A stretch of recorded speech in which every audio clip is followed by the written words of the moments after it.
Bismillahirrahmanirrahim. Assalamualaikum warahmatullahi wabarakatuh. Apa khabar semua? InsyaAllah hari ini bersama kita lagi dalam podcast adat dan juga ibadah. Yang mana hari ini bersama saya Imam Yaakob. Yang mana hari ini kita sedikit sebanyak bincang pada ringkas berkenaan apakah perihal yang berlaku di bulan Muharram ni.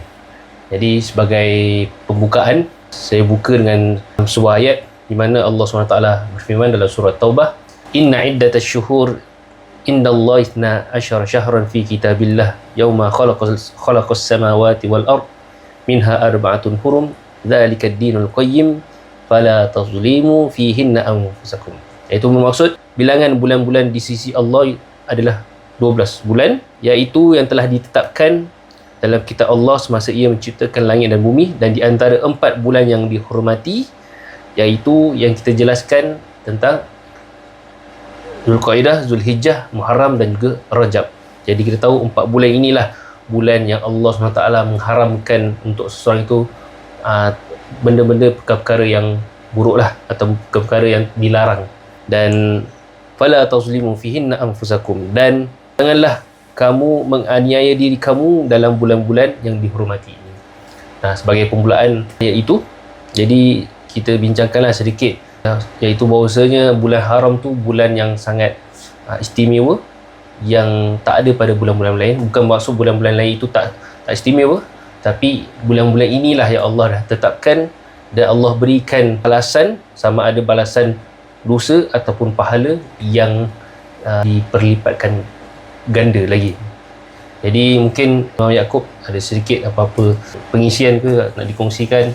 Oh ya, jadi sebenarnya oleh kerana kita sekarang berada pada salah satu daripada bulan-bulan haram, jadi ana rasa yang paling penting dan yang paling kita harus emphasize kat sini is that pada bulan-bulan haram ini, dosa kita pun, kalau kita melakukan dosa, ia akan berganda berbanding dengan bulan-bulan lain. Jadi bukan kata bulan-bulan lain kita boleh buat dosa, tak, tapi apabila sudah sampai bulan-bulan haram ini, iaitu Zulqaidah, Zulhijjah, Muharram dan juga bulan Rajab, maka kita kena lebih berhati-hati supaya kita tak terjerumus dalam maksiat, supaya kita dapat elakkan diri kita daripada melakukan benda-benda yang haram dan lain-lain jugalah. Maka dengan mengetahui bahawa kami berada dalam bulan-bulan ini, iaitu Zulhijjah dan insya-Allah masuk Muharram, jadi dengan kita tahu bahawa dosa kita ini akan berlipat ganda, mungkin ia dapat menjadi satu pembakaran semangat lah, ataupun motivasi untuk kita menjaga diri kita dan mengelak daripada melakukan dosa. Jadi sedikit sebanyak kita tahu tentang garis panduan apabila kita berada di bulan-bulan haram lah. Jadi kalau sebaiknya untuk jangan kita buat dosa, kerana dosa itu apabila kita buat di bulan haram, maka akan diperlipatkan tambahan dosa-dosa itu. Dan di sebaliknya, apa yang boleh kita buat untuk kita fokus dengan ibadah kita. Dan fokus dengan ibadah bukanlah untuk kita tekun lebih-lebihkan ibadah seberapa banyak, tapi sekurang-kurangnya kita tekun dengan mungkin satu ibadah yang kita sering lakukan, maka kita istiqamah. Dan antaranya yang boleh kita buat di bulan haram ni, dan terutamanya di bulan Muharram yang akan menjelang tiba, kita boleh mungkin perbanyakkan solat sunat kita ke, ataupun mungkin untuk kita biasakan ataupun kita mulakan dengan puasa-puasa yang biasa seperti puasa Senin Khamis, ataupun puasa yang tiap-tiap bulan dah ditetapkan pahala, iaitu puasa hari-hari putih kan, 13, 14 dan 15. Dan antara yang lain juga, puasa yang boleh kita fokus adalah pada 10 Muharram. Puasa itu dapat menghapuskan dosa-dosa yang lalu. Jadi kita cuba sedaya mungkin untuk kita keep track dengan amalan kita.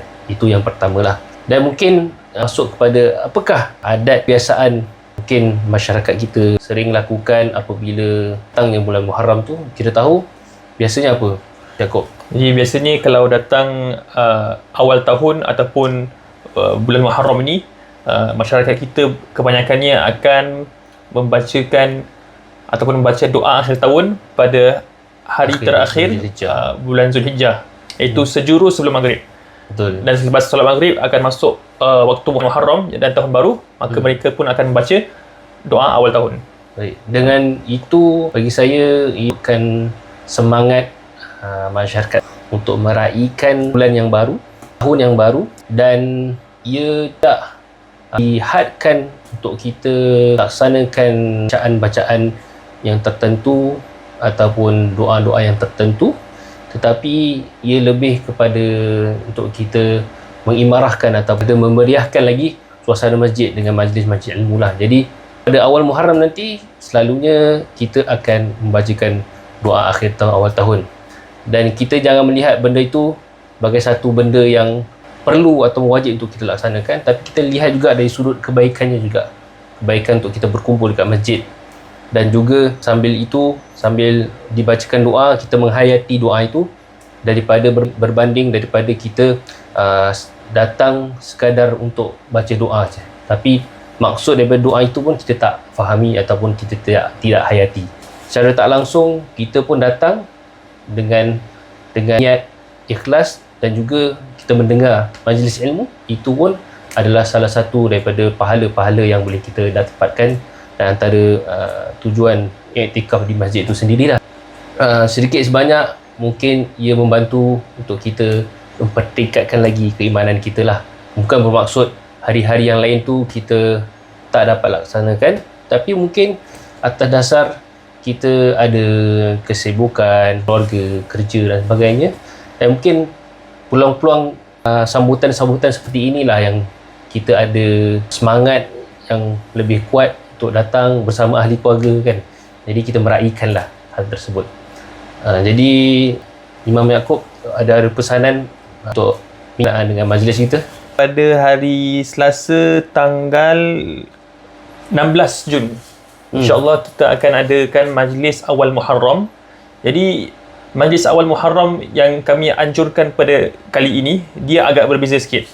Di samping kita baca doa awal tahun, doa akhir tahun, kita juga akan membacakan ataupun adakan majlis pembacaan hadis, yang mana kita dapat menghayati kata-kata mulia baginda Rasulullah sallallahu alaihi wasallam, dan juga kita akan dapat sedikit manfaat dan juga penerangan lanjut tentang hadis itu daripada ustaz kita, Ustaz Khalid Rosli, insya-Allah.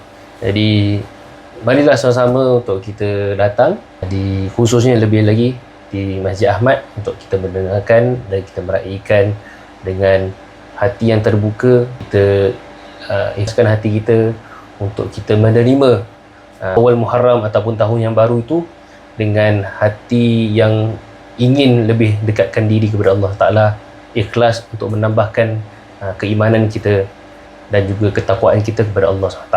insya-Allah. Jadi marilah sama-sama kita jumpa pada Selasa 16 Jun 2026. Sekian itu saja perkongsian pada hari ini. Assalamualaikum warahmatullahi wabarakatuh. Waalaikumsalam warahmatullahi wabarakatuh.